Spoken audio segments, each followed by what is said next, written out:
At 7:32 a.m., on December 18, 1944, Staff Sergeant Robert Chen crouched behind a 57mm anti-tank gun in frozen Belgian mud 3 miles outside Bastogne, watching a Panzer Mark IV emerge from morning fog at 1,600 yards. 26 years old, Oakland, California, 3 months of combat across France.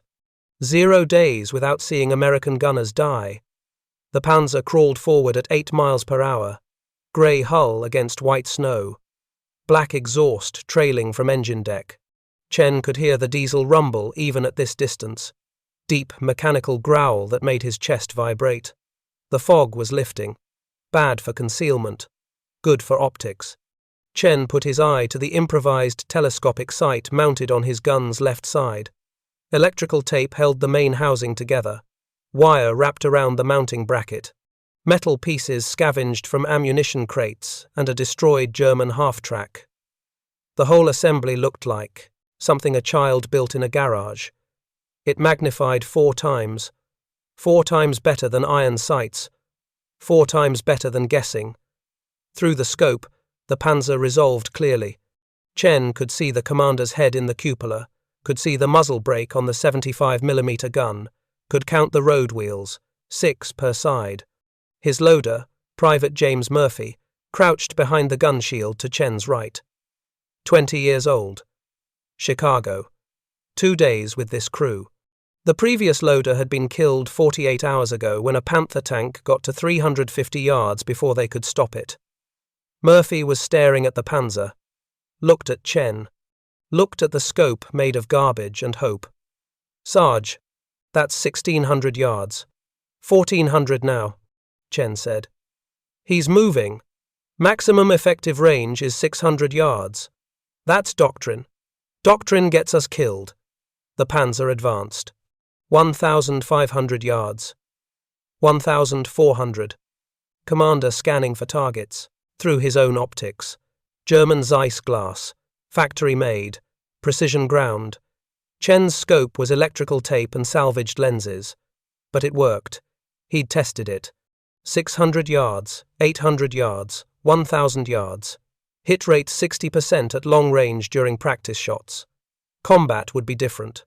Murphy loaded an armor-piercing round, 9.4 pounds. Muzzle velocity 2,800 feet per second.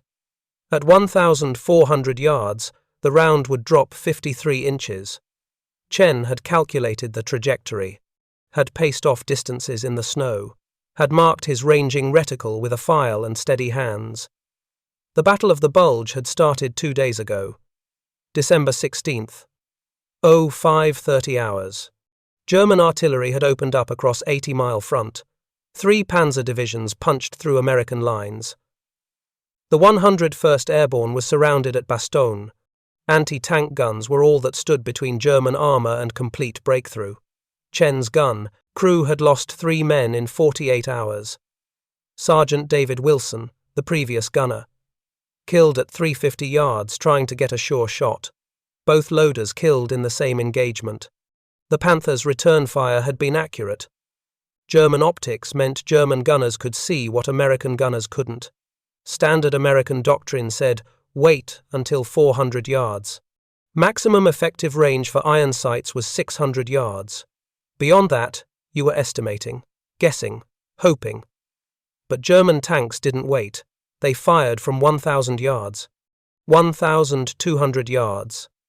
Sometimes farther. Their optics gave them first shot advantage.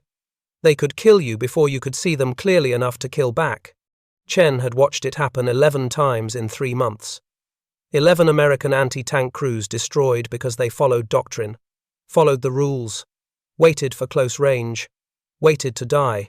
The Panzer was at 1,300 yards now, still advancing. Commander, still scanning. Chen calculated time. Tank moving at 8 miles per hour. Would reach 1,000 yards in approximately 4 minutes. Would reach 800 yards in 7 minutes. At 800 yards, German gunner would definitely spot them. Would fire. Would probably hit. Chen had maybe 8 minutes to shoot first or wait to die second. Murphy's hands shook while loading. The round weighed almost 10 pounds. He'd never loaded for a shot beyond 600 yards. Nobody had. It wasn't in the manual. Sarge, if you miss, he's going to see the muzzle flash. We're dead. I know that too. Chen's hand rested on the traverse wheel. Left hand on elevation, eye to the improvised scope.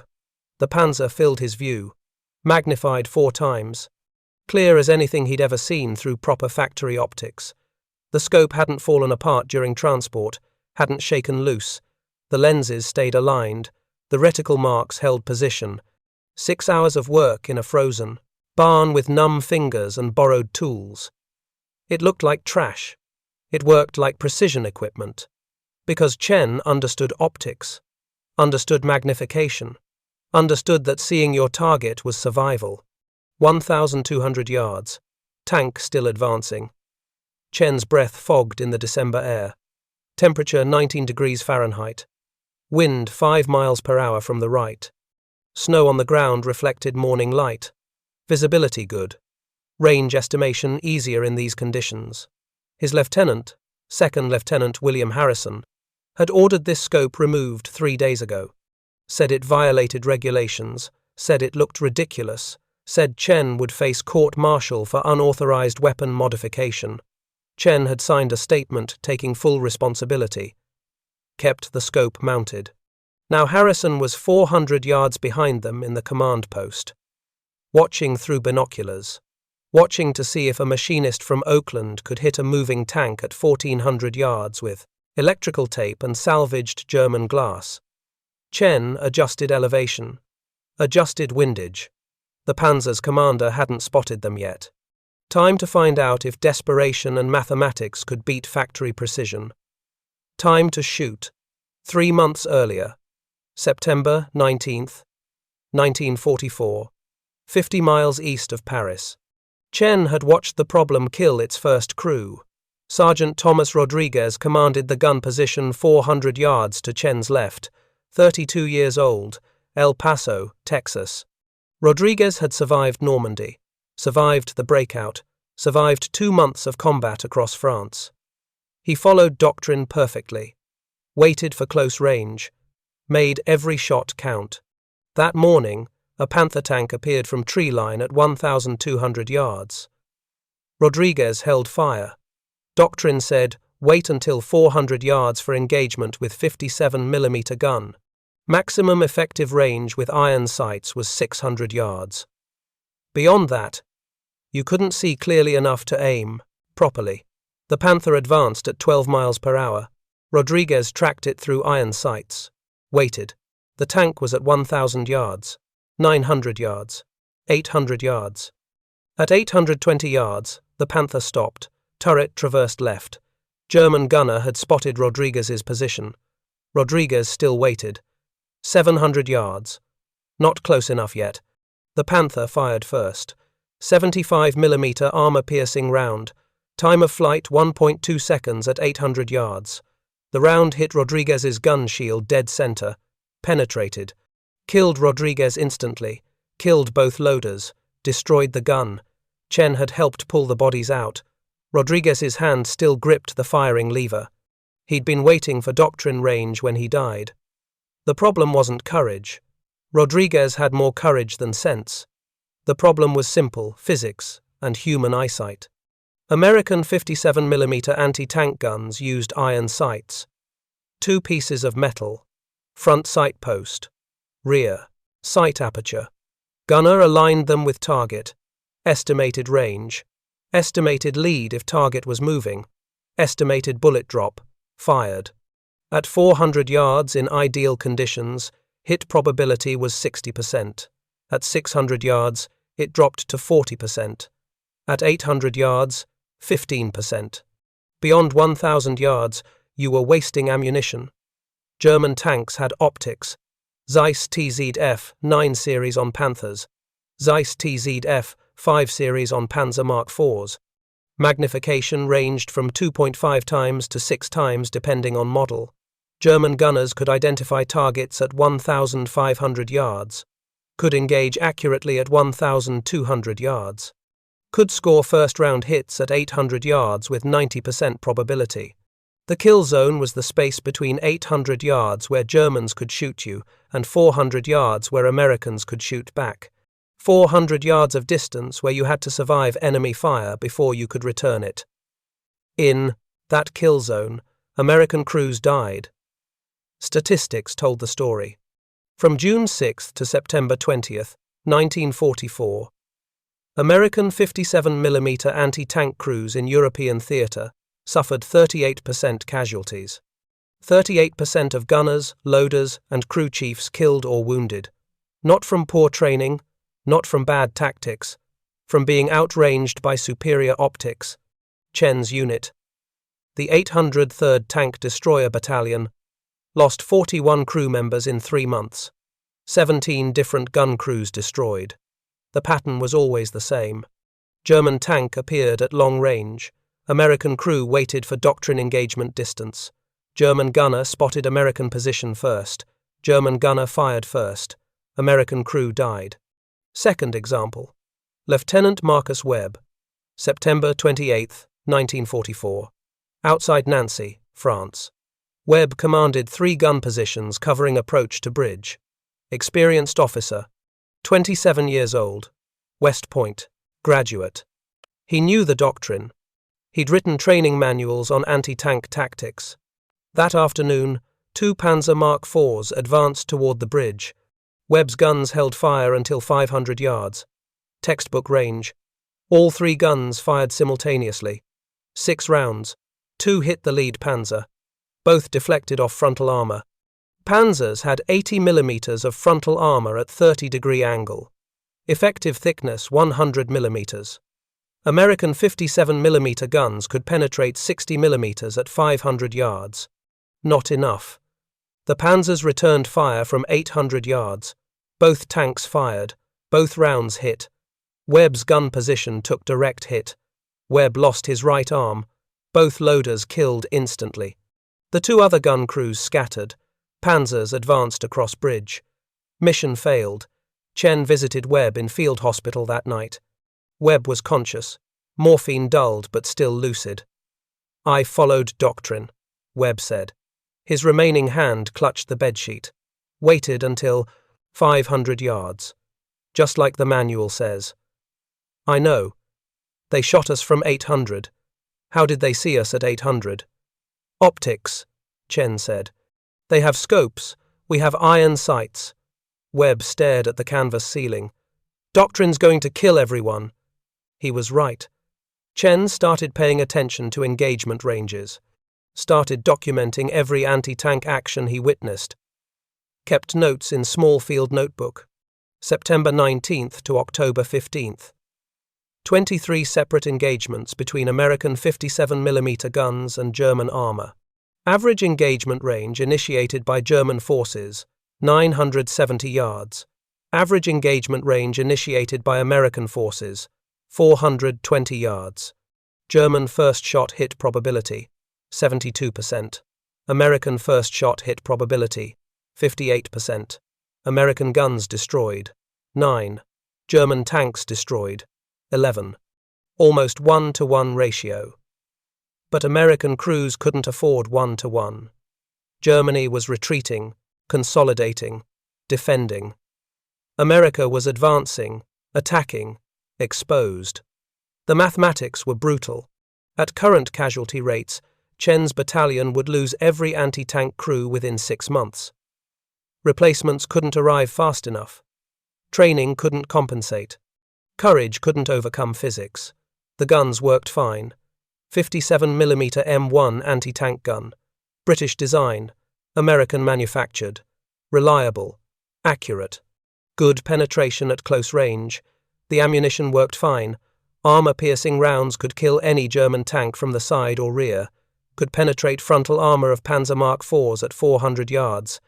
The problem was the sighting system. Iron sights required you to see your target clearly. Required you to estimate range accurately. Required perfect conditions. German optics let their gunners see clearly at ranges where Americans saw grey blurs. Chen realized something sitting in his foxhole October 20th, watching another gun crew get destroyed at long range. Problem wasn't the gun, wasn't the ammunition, wasn't the training, was the sights. Fix the sights, fix the kill ratio. Let American gunners see what German gunners could see.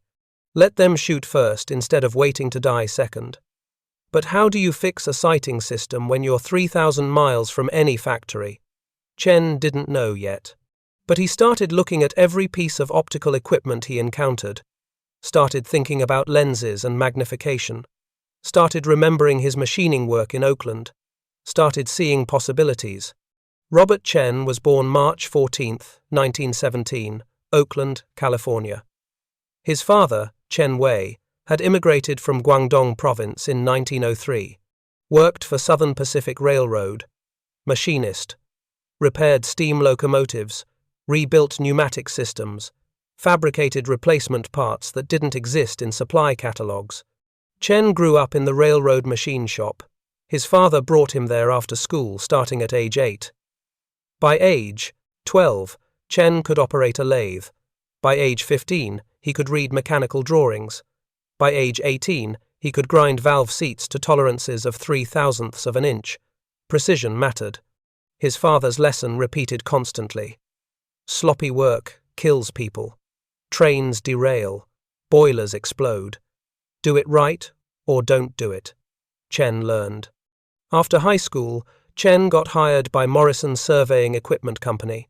They manufactured transits, levels, optical rangefinders, equipment for engineers, cartographers, construction crews. The work required understanding optics, lens grinding, focal lengths, magnification ratios, light refraction through curved glass. Chen spent 4 years building surveying equipment, learned that seeing clearly at distance was mathematics. Lens curvature, focal distance, objective diameter. Get the math right, you could see a survey stake clearly at 2,000 yards. Get it wrong, you saw blur. December 7, 1941, Pearl Harbor. Chen enlisted. December 8. Army recruiter saw machinist on his application, assigned him to mechanized unit. Figured machining skills meant he could maintain equipment. Basic training at Fort Benning.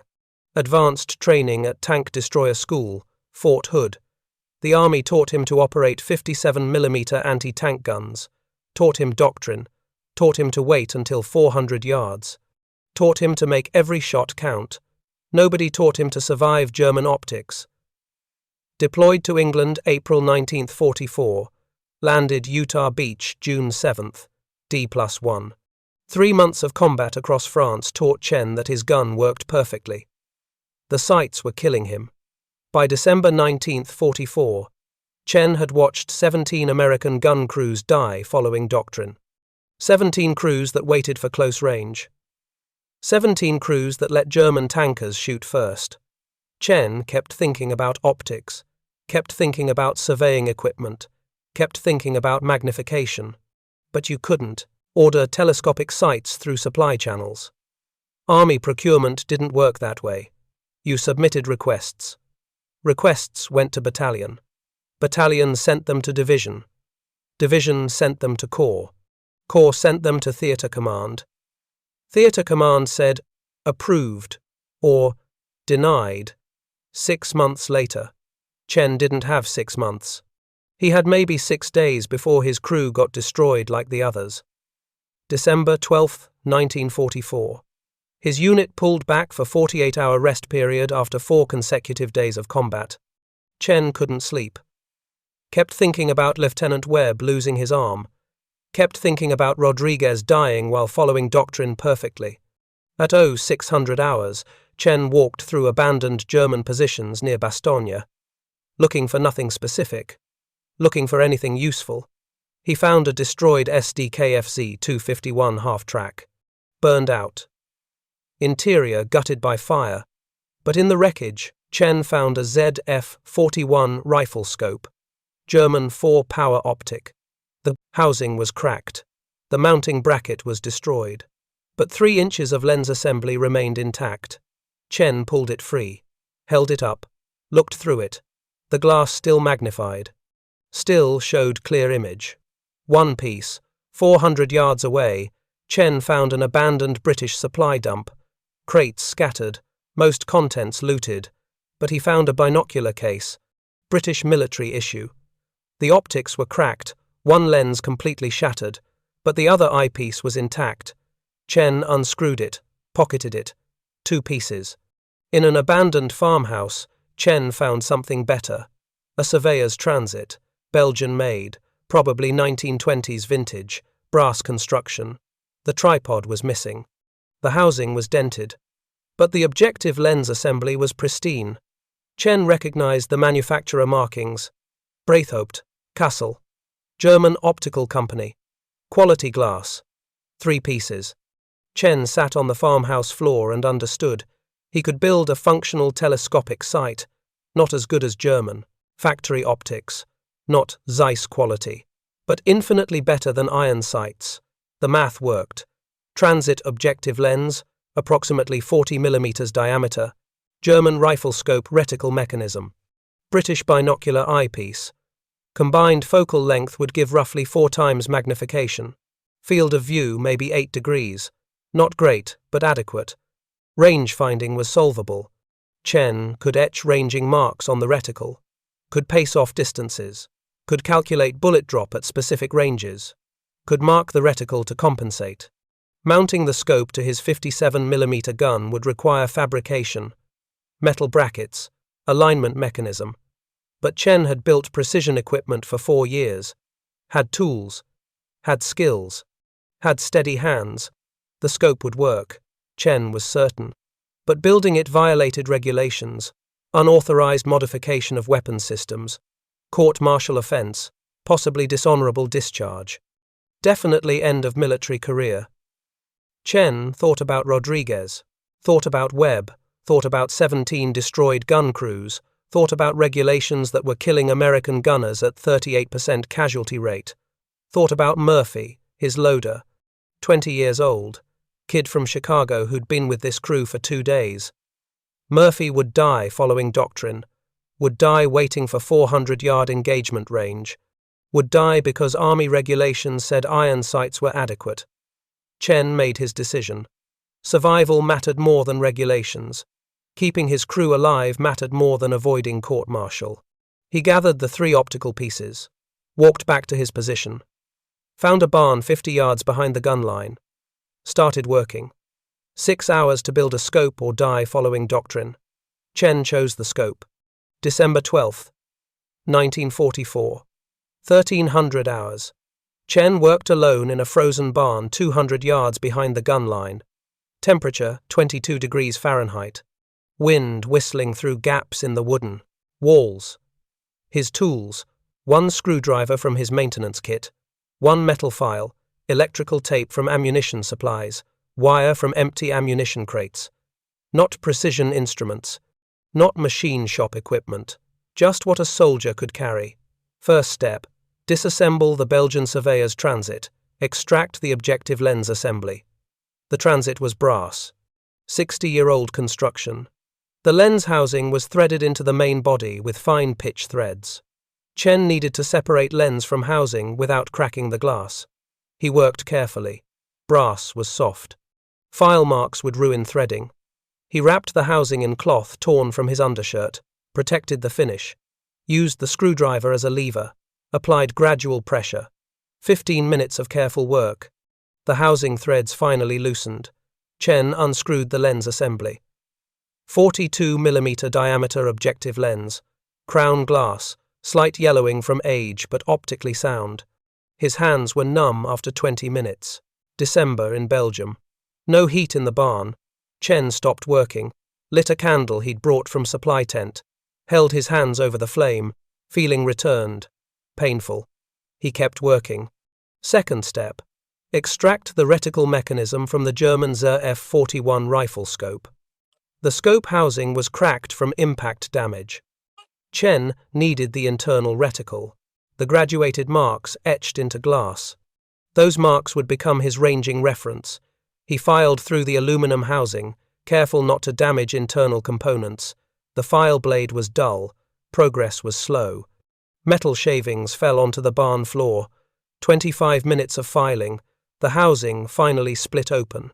Inside, the reticle assembly, German engineering, precision etched glass, milliradian graduations. Chen extracted it, examined the markings. The German reticle was calibrated for rifle trajectory. Chen would need to recalculate for 57mm gun ballistics. Mathematics: 57mm M, 1 gun, muzzle velocity, 2,800 feet per second. At 800 yards, round drops 42 inches. At 1,000 yards, 68 inches. At 1,200 yards, 103 inches. Chen pulled out his field notebook, drew trajectory calculations, converted drop measurements to milliradian angles, marked where each range increment would appear in the scope view. Third step: mount the British binocular eyepiece. The eyepiece diameter was 30 millimeters. The German reticle housing was 28 millimeters. Chen needed an adapter ring, needed to connect two pieces of different diameter precisely. He used metal from an ammunition crate, soft steel, easy to work but not precision material. Chen measured twice, cut once with his file, created a ring 3 millimeters wide, filed the inner diameter to 28 millimeters, filed the outer diameter to 30 millimeters. This took 90 minutes. Filing metal to tolerance with frozen hands and a dull file. Chen's fingers cramped. He stopped twice to warm them. The ring finally fit. Tight connection. No play. Fourth step: align all optical elements. This was critical. Misalignment of 1 millimeter would make the scope useless. The objective lens, reticle, and eyepiece had to form perfect optical path. Light had to travel straight through all three elements. Chen used the candle as test target, placed it 20 feet away, mounted the objective lens in temporary housing made from rolled paper, positioned the reticle behind it, positioned the eyepiece behind that, looked through the assembly. The candle flame appeared blurry. Chen adjusted spacing between elements, moved components closer together, farther apart, tested different configurations. 45 minutes of adjustment. Finally, the flame appeared sharp, crystal clear, magnified approximately 4 times.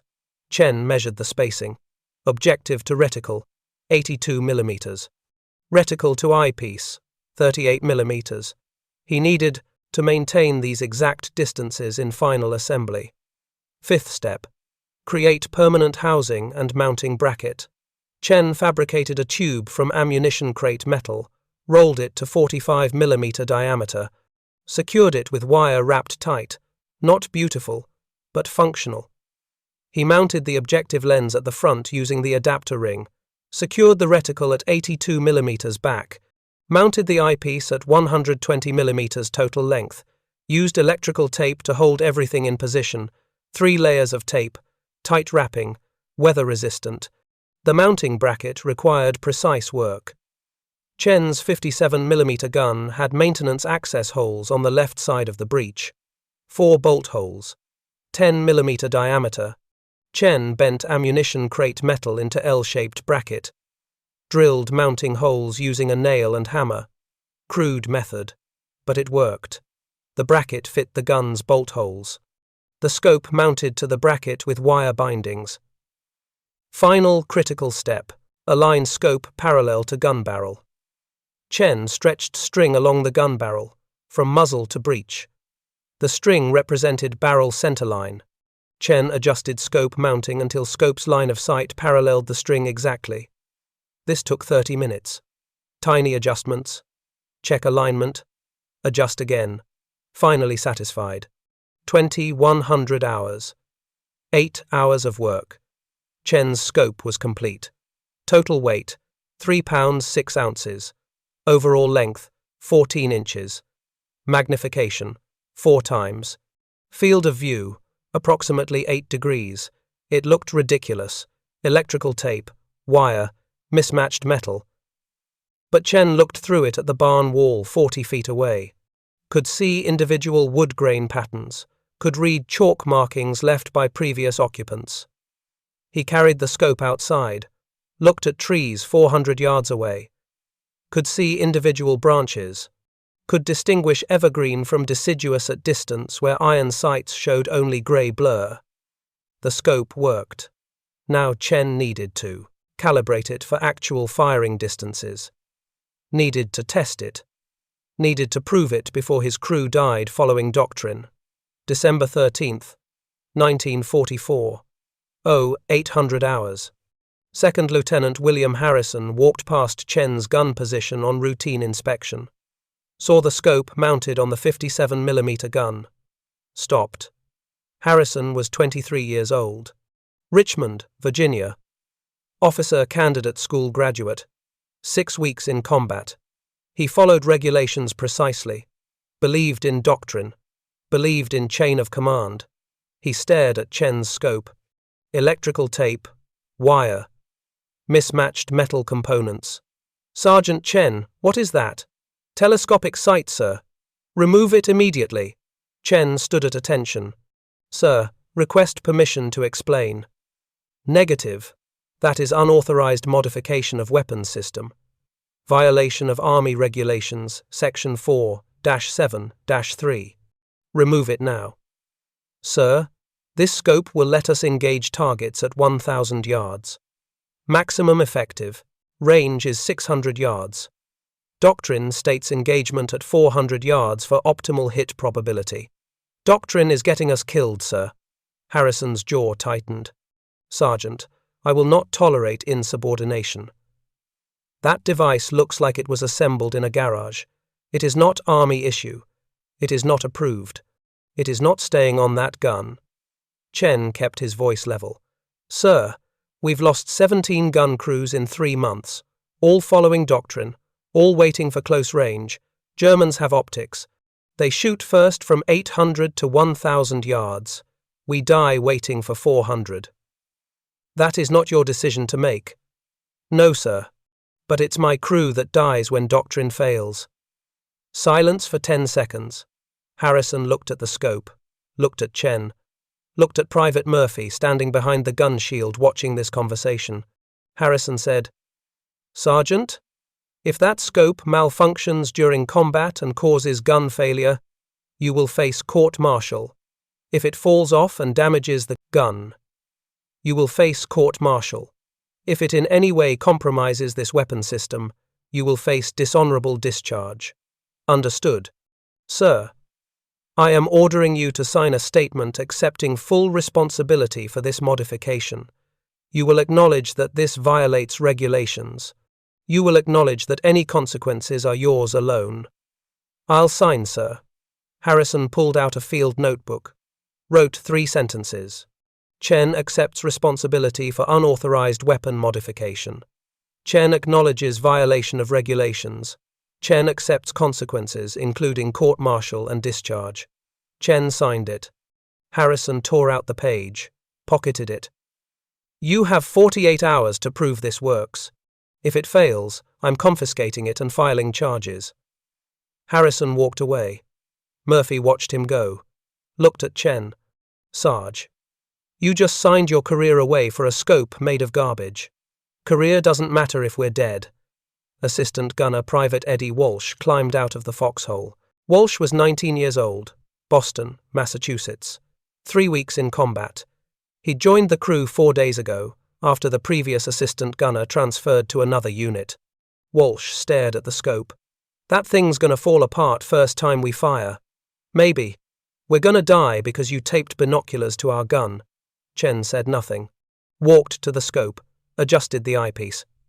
Look through it. Walsh hesitated, put his eye to the scope. Chen pointed at German positions 1,200 yards away across frozen field. Walsh looked, stayed silent for 5 seconds. Holy shit, Sarge. I can see their sandbags. I can see individual soldiers.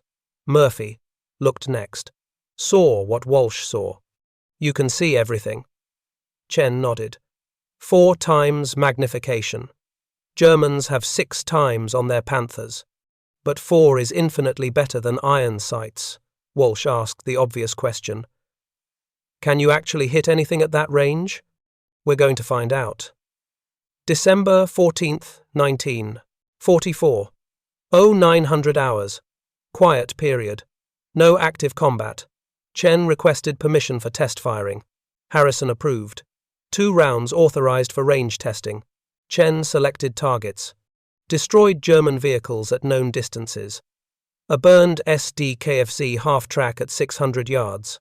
A wrecked Opel truck at 800 yards. An abandoned Panzer hull at 1,000 yards. First target, half-track at 600 yards. Chen adjusted elevation using his calculated ranging marks. Fired. Direct hit. Round penetrated the wreckage. Smoke erupted. Murphy loaded second round. Second target, truck at 800 yards. Chen adjusted for increased drop. Fired. Hit. The truck's cab disintegrated. No more authorized ammunition. Chen couldn't test 1,000-yard range, but 2 for 2 at 600 and 800 proved the scope functioned. Proved the ranging marks were accurate. Proved electrical tape and wire could survive firing shock. Harrison observed from command post. Said, nothing. Walked away. December 16th, 1944. 05:30 hours. The world exploded. German artillery barrage. Heaviest bombardment since D-Day. Shells fell for 90 minutes. The Battle of the Bulge began. 3 Panzer divisions attacked across 80-mile front. 6th Panzer Army, 5th Panzer Army, 7th Army. Combined force, 400 tanks, 5 divisions of infantry. Chen's battalion held positions outside Bastogne, critical road junction. Germans needed it for supply routes. 48 hours of continuous combat. Tanks, infantry, artillery. Chen's gun fired 73 rounds, all engagements under 600 yards. Close-range fighting. No opportunity to test long-range capability. The crew lost 3 men. Both loaders killed when Panther tank broke through at 300 yards. Chen and Murphy survived. Previous gunner, Sergeant Daniel Reed, killed by artillery. Murphy promoted to loader. Walsh became assistant gunner. They scraped together. Private James Kowalski from another destroyed crew. Kowalski became new assistant loader. 3 veterans dead. Crew rebuilt from survivors. December 18th, 1944. 7:32 hours. Morning fog lifted. Chen saw the Panzer Mark IV at 1,600 yards. This was it. First chance to prove the scope at true long range. First chance to shoot first instead of dying second. Murphy crouched behind gun shield, looked at Chen, looked at the Panzer. Sarge, that's way too far. It's coming closer. Either we shoot now or wait until it shoots us. Chen put his eye to the scope made of salvaged parts and electrical tape. Time to find out if desperation could beat doctrine. December 18th, 1944. 07:34 hours. Chen calculated time and distance. Panzer Mark IV at 1,430 yards, advancing at 8 miles per hour. Tank would reach 1,000 yards in 4 minutes 30 seconds. Would reach 800 yards in 7 minutes. At 800 yards, German gunner would spot American position with certainty. Would fire. Would probably hit. Chen had maybe 6 minutes before taking return fire. 6 minutes to shoot first or die second. He put his eye to the improvised scope. Through 4 times magnification, the Panzer resolved clearly. Commander visible in cupola. 75mm gun. 6 road wheels per side. Exhaust smoke trailing from engine deck. Chen calculated wind. 5 mile per hour crosswind from right. At 1,400 yards. Wind drift approximately 18 inches. He adjusted traverse wheel right. 2 degrees compensation. Elevation calculation. 57mm round drops 53 inches at 1,400 yards. Chen had marked his reticle for this exact range. He adjusted elevation wheel. Set the ranging mark on target center mass. Murphy loaded armor-piercing round. M86 shot, 9.4 pounds. Muzzle velocity 2,800 feet per second. The round could penetrate 70 millimeters of armor at 1,000 yards. Panzer Mark IV had 80 millimeters frontal armor. But side armor was only 30 millimeters, rear armor 20 millimeters. Chen aimed for lower front hull, right side. Where armor was thinnest, where engine compartment created vulnerable point, he controlled his breathing. Same technique from machining work. Steady hands, calm mind, gentle pressure. 7:36 hours. Chen squeezed the firing lever. The gun recoiled. 57mm barrel jumped back 14 inches. The scope held position. Electrical tape and wire stayed intact. Through magnified optics, Chen watched the tracer arc toward target. Impact. 12 yards short. Round hit snow in front of Panzer. Kicked up white spray. Miss. Range estimation off by 30 yards. The Panzer kept advancing. Commander hadn't spotted muzzle flash. Tank continued forward at 8 miles per hour. Now at 1,400 yards exactly. Chen recalculated. First shot was short. Needed more elevation. He adjusted the wheel. Increased angle 1/2 degree. Murphy loaded second round. His hands shook. Sarge, we've never shot this far. I know. If you miss again, he's gonna see us. Load the gun, Murphy. Round loaded. Chen reacquired target through scope. Panzer filled his view. He could see details. Cupola hatch, track links, commander's field cap. Windage unchanged. Elevation adjusted. Chen fired. 7:37 hours. Second shot. The round sailed over the tank, missed high by 6 yards. Chen had overcorrected. But now the Panzer commander reacted. He'd seen the second muzzle flash, saw where it came from. The tank stopped immediately. Turret began traversing left, toward Chen's position. German gunner had optics, would acquire target in seconds, would fire. 75mm gun, high explosive or armor piercing. Either one would destroy Chen's position. Walsh saw it happening. He's aiming at us. Murphy loaded third round. Fumbled it. Nearly dropped it. Got it seated. Loaded. Chen blocked everything out. Focused only on scope image. The Panzer filled his view. Turret still traversing. 75mm gun swinging toward him. Maybe 5 seconds until German gunner had firing solution. This was it. Third shot or die. Chen made split-second calculation. Tank was stopped. No lead required. Wind unchanged. Range 1,390 yards. Previous shots bracketed target. 1 short. 1 long. Chen set elevation between the 2 previous settings. The Panzer's gun was almost aligned with his position. 4 seconds. 3 seconds. Chen fired. 7:38 hours. Third shot. Through the scope, Chen watched the round travel. Watched the tracer arc through morning air. Time of flight approximately 2.1 seconds at this range. Impact. Lower front hull. Right side. Exactly where Chen aimed. The round penetrated. Punched through 30mm side armor. Entered engine compartment. The 57mm armor-piercing shot contained no explosive, just kinetic energy. But kinetic energy at 2,800 feet per second did catastrophic damage to engine components. Smoke erupted from the Panzer's engine deck, black diesel smoke. Thick. The engine had taken critical damage. The turret stopped traversing. The tank's electrical system failed. Turret couldn't move without engine power. Hatches opened. German crew bailed out. Commander first. Driver. Gunner. Loader. Radio operator. 5 men total. They ran from the smoking tank. Flames visible through engine deck gratings. The Panzer burned. Crew escaped, but vehicle was destroyed. Mission kill. The tank would never move again. Walsh stood up behind gun shield. You hit it! Holy shit! Sarge! You actually hit it! Murphy was staring at the burning tank.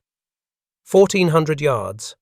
You hit a moving tank at 1,400 yards with a scope made from garbage. Chen removed his eye from the scope. Looked at his hands. They were steady. Not shaking. Just cold. Behind them, 200 yards back at command post, Lieutenant Harrison watched through binoculars. He'd seen the entire engagement, seen 3 shots, seen the Panzer burn. Harrison picked up his radio. Called battalion headquarters. "This is Red 2. Anti-tank crew just scored confirmed kill at 1,400 yards using improvised optical sight. Repeat. 1,400-yard kill with field-modified equipment. Requesting permission to document this engagement." Battalion responded. "Confirmed. Red 2. Send detailed report." Battalion commander wants specifications on that site. Chen heard none of this radio traffic. He was already scanning for new targets. Murphy was reloading. Walsh was checking ammunition supply. The scope had worked. 1 shot at extreme range. 1 kill. First time an American 57mm gun had destroyed German armor at over 1,000 yards. But Chen knew what this meant. Word would spread. Officers would want details. Engineers would want specifications. His improvised scope had just changed everything. 30 minutes after Chen's shot, Captain James Thorne arrived at the gun position. Battalion's 3 operations officer, 34 years old. Pittsburgh, Pennsylvania. Engineering degree from Carnegie Tech. He understood mechanics. Thorne examined Chen's scope without touching it, walked around the gun, studied the mounting bracket, the electrical tape, the wire bindings, the salvaged components. "Sergeant, explain how you built this," Chen explained. "Belgian surveyor's transit, German rifle scope, British binocular eyepiece. 6 hours of work in a frozen barn. 4 times magnification. Ranging reticle calibrated for 57mm trajectory." Thorne listened without interrupting. Looked through the scope. Saw the burned Panzer at 1,390 yards.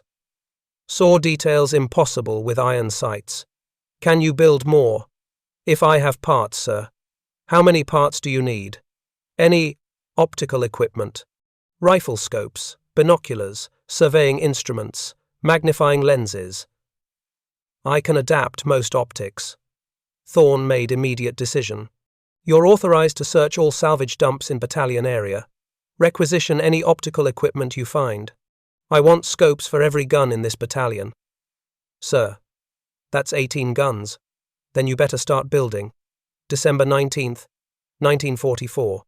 Chen received orders relieving him from combat duty temporarily. Assigned to scope production. Given access to battalion salvage dump. Given 3 assistants. Corporal Frank Kowalski, Philadelphia. Machinist before the war. Worked in tool and die shop. Private Robert Martinez, Los Angeles. Optical technician. Worked for eyeglass manufacturer. Sergeant Donald Wright, Detroit. Automotive mechanic. Understood precision assembly. 4 men. 4 machinists. 1 mission. Build telescopic sights for 18 anti-tank guns.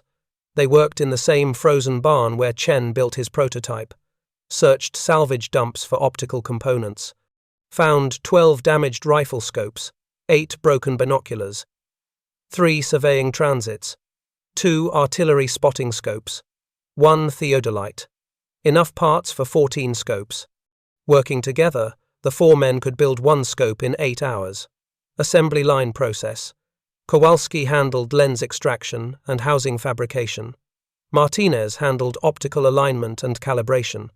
Wright fabricated mounting brackets. Chen supervised and did final assembly. By December 22, 1944, 12 scopes completed. 12 anti-tank guns equipped with long-range optics. December 23, 0800 hours. Battalion Commander Lieutenant Colonel Paul Edwards issued new tactical orders. Battalion Operations Order 14-44. Anti-tank crews with optical sights. Engage enemy. Armor at 1,000 to 1,400 yards. Use long-range advantage. Shoot first. Anti-tank crews without optical sights. Follow standard doctrine. Engage at 600 yards or less. Test period, 48 hours. Results would determine whether to recommend wider adoption to division. December 23rd to 25th, 1944.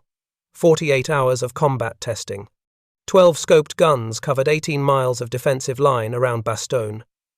German armor probed American positions continuously, trying to break through, trying to take the crossroads. 41 German armor contacts over 72 hours. Tanks and assault guns. Panthers, Panzer, Mark IVs, Stug Is. The 12 scoped guns engaged 23 targets at ranges exceeding 1,000 yards. Results: 14 confirmed kills, 4 probable kills, 5 damaged vehicles forced to withdraw. Hit rate at long range, 61%. Previous hit rate with iron sights at long range, 15%. The scopes increased accuracy by 400%. Casualty statistics told the real story.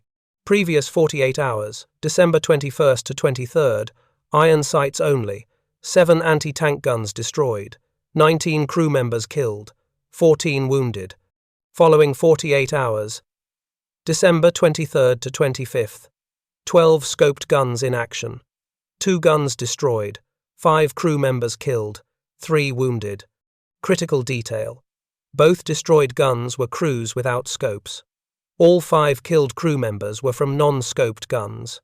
The 12 crews with Chen's improvised optics suffered 0 casualties. December 26th, 0900 hours.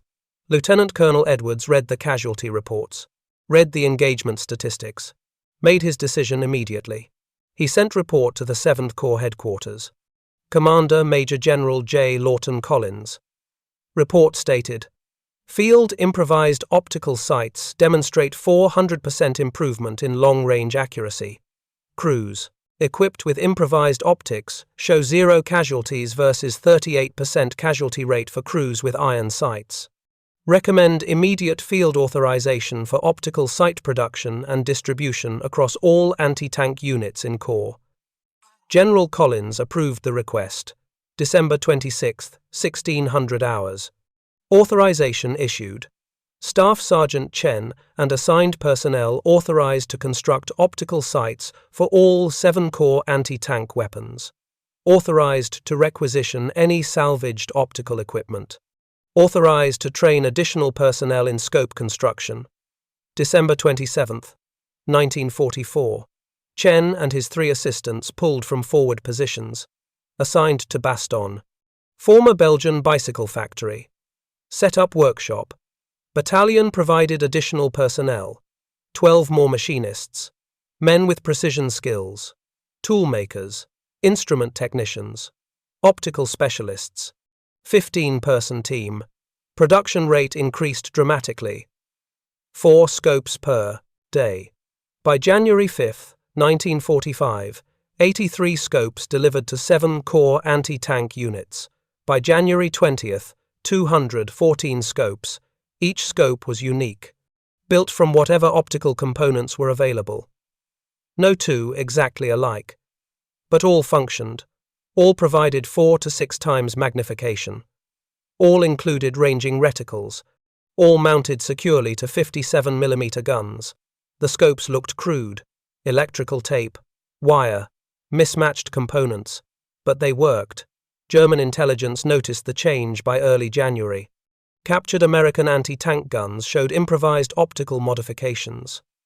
German after-action reports from January 10th mentioned American crews engaging at extended ranges with unexpected accuracy.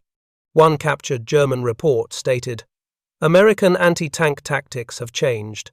They engage our armor from 1,000 meters. Their accuracy at range has improved significantly. Recommend increased use of indirect approaches and smoke screens. Recommendations meant nothing. German armor was already retreating. Fuel shortages limited operations. The bulge was collapsing. Chen's scopes had arrived at exactly the right moment, when American lines held. When every anti-tank gun mattered, when seeing first meant surviving. 214 scopes, 214 gun crews with long-range capability. The mathematics of survival had changed. German intelligence analyzed the American tactical shift through January 1945, Field reports from multiple divisions confirmed the pattern. American anti-tank crews engaging at ranges exceeding 1,000 meters. First shot accuracy significantly improved. German tank crews reporting more cautious approaches required. Captured American 57mm guns revealed the cause. Improvised optical sights mounted with electrical tape and wire. German ordnance officers examined the devices. Crude construction. Salvaged components. But functionally effective. 1. German intelligence report from 6th Panzer Army, dated January 15, 1945, stated, "Enemy has developed field modification for anti-tank weapons. Optical magnification allows engagement at extended range. Recommend tank crews maintain greater standoff distance and utilize smoke deployment." But recommendations arrived too late. German forces were retreating. Fuel shortages crippled armor operations. The bulge had failed. American lines held. February 1945. United States Army Ordnance Department dispatched evaluation team to Bastogne. 3 officers, 2 civilian engineers. They examined Chen's scope design, tested accuracy, measured magnification, evaluated durability. Their report, dated February 23, 1945, concluded, "Field improvised optical sight demonstrates viability of telescopic optics on 57mm anti-tank guns. Recommend development of factory-produced sight based on field modification principles." March 8, 1945. Ordnance Department authorized development of M70 telescopic sight for 57mm guns. Design incorporated lessons from Chen's improvised scopes. 4 power magnification. Graduated ranging reticle. Weatherproof housing. Factory specifications based on field innovation. First production M70 sights delivered April 19, 45. Too late for European theatre. Germany surrendered May 8, but M70 sights shipped to Pacific Theatre. Used in Okinawa. Later used extensively in Korea. Official ordnance documentation credited M70 design to Army Materiel Command engineers. No mention of Staff Sergeant Robert Chen. No mention of electrical tape and salvaged lenses in frozen Belgian barn. Chen remained in Bastogne workshop through March 1945. His team produced 347 improvised scopes total. Then orders came, transferring him back to combat unit. Germany was collapsing. Every soldier needed at front. Chen rejoined. 800. 3rd Tank Destroyer Battalion, April 2, 1945. Participated in final advance across Germany. Crossed Rhine River April 12. Advanced to Czechoslovak border by war's end. May 8, 1945. Germany surrendered. Chen had survived 11 months of combat. Survived Normandy. Survived France. Survived the bulge. Survived because he refused to accept doctrine that killed gunners. Chen returned to United States September 19, 45. Processed through Fort Dix. Discharged October 1 with rank of Staff Sergeant. Returned to Oakland, California. Awards received: Bronze Star with V Device for Valor. Citation read, "For meritorious achievement in ground combat against armed enemy." Staff Sergeant Chen demonstrated exceptional technical initiative in developing equipment modifications that significantly enhanced combat effectiveness of anti-tank operations. The citation never mentioned scopes, never mentioned 1,400-yard kills, never mentioned 347 units produced, just equipment modifications. Chen received no patent, no financial compensation, no royalties from M70 sight production. The Army owned all innovations developed by soldiers during service. 7th Corps conducted statistical analysis of anti-tank operations, completed June 1945. Report classified until 1968. Findings: anti-tank crews equipped with improvised optical sights experienced 63% lower casualty rate compared to crews using iron sights. Estimated 120 to 150 crew members survived, who statistically should have died based on previous casualty rates. German armor losses attributable to long-range anti-tank fire increased from 14% before December 1944 to 31% after widespread scope adoption. Chen returned to Morrison Surveying Equipment Company. Same job, same machining work. Worked there 37 years. Built transits and optical rangefinders. Retired 1982. Married Helen Wong, 1947. 3 children. Susan, born 1949. Michael, born 1951. David, born 1954. 7 grandchildren by 1990. Chen never talked about the war. When friends asked about combat, he'd say he was anti-tank gunner, nothing special. When family asked about medals, he'd say everyone got medals.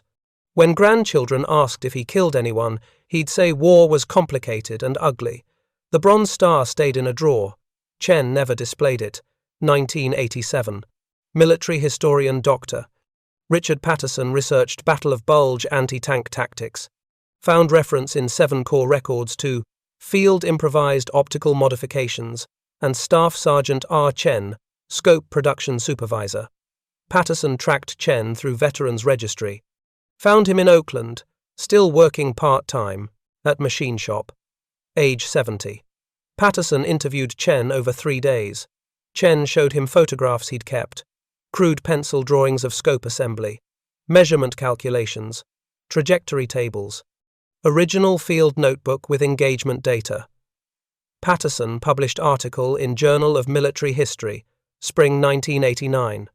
Title: Field Innovation in Anti-Tank Warfare, the Chen Optical Sight and its Impact on Armored Engagement Doctrine. Article documented everything: the problem, the solution, the production, the results. Chen's story finally recorded. 1992. United States Army invited Chen to Aberdeen Proving Ground, Maryland. Dedication ceremony for museum exhibit on wartime field innovations. Chen's improvised scope displayed alongside other soldier-developed equipment. Chen gave brief speech to engineering students and Army officers. His words: "I just wanted my crew to live. Regulations said wait and die. I chose to break regulations and live.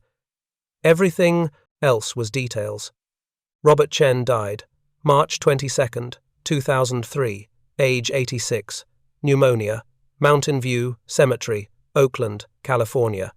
Funeral attended by family, 12 veterans from 800 3rd Tank Destroyer Battalion, representatives from Army Materiel Command. His obituary in Oakland Tribune mentioned Bronze Star, 37 years at Morrison Surveying, 3 children, 7 grandchildren.